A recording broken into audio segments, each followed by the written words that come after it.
Ju ndodh shpesh të fryheni në stomak dhe nuk jeni rehat. Ja si ta trajtoni. Fryrja zakonisht ndodh pas akumulimit të gazrave të tepër në stomak dhe në zorë. Kur fryrja ndodh pas ushqyerjes, zakonisht largohet vetë, por nëpërmjet teknikave të duhura ju mund të përshpejtoni edhe largimin e saj. Mënyra më e mirë për të eliminuar fryrjen është edhe përcaktimi i shkaqeve të zakonshme, të cilat janë gjithashtu probleme të ndryshme me tretjen, ushqyerja dhe ndryshimet emocionale. Për të evituar fryrjen, ecni.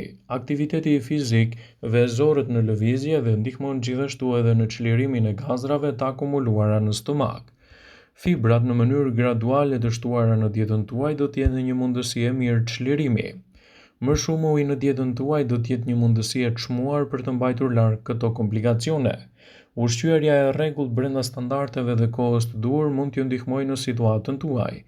Gjithashtu është e rëndësishme të tregoheni më të kujdesshëm dhe më të vëmendshëm me përdorimin e kripës në dietën tuaj. Këto janë disa nga alternativat që në mënyrë të kujdesshme do ju lehtësojnë këto shqetësime.